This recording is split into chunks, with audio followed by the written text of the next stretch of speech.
Donc la majeure partie des cours, c'est de la sécurité et du sauvetage. Ensuite, il y a du secourisme, donc ça c'est la base principale. Vous avez la partie théorique qui est dans des classes normales avec des professeurs qui sont titulaires eux-mêmes de brevets de secourisme. Et vous avez la partie pratique. C'est tout ce qui est le secourisme pur et dur, les réanimations cardio-pulmonaires pour les personnes en arrêt, les plaies, les brûlures, les bandages, les fractures. Sécurité et secourisme sont les deux éléments les plus importants de la formation.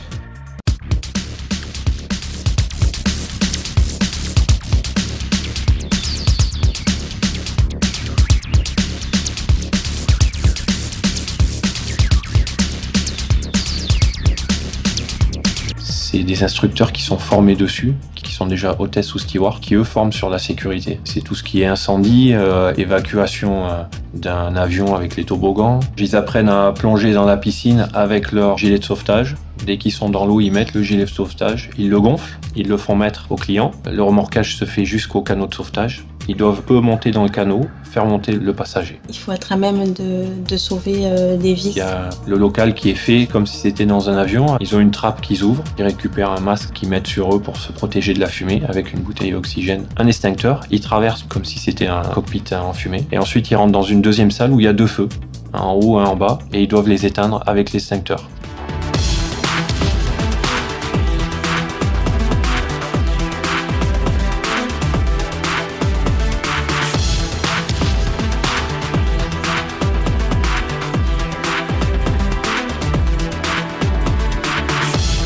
La plupart des élèves qui viennent ici, c'est pour réussir, pour devenir steward ou hôtesse. Donc ils sont très motivés pour réussir. Ils ont très peu de temps avec beaucoup de choses à apprendre. Eux, on forme de très bons élèves et des élèves motivés. Ils travaillent très dur et nous, on est là pour les aider plus que les autres à réussir cette formation. Au début, ils commencent comme simple PNC, personnel navigant commercial à bord de l'avion.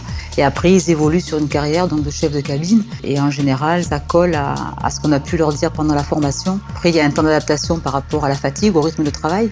Que ce soit du court ou du long courrier, ils sont très contents et très heureux de se retrouver à bord de l'avion.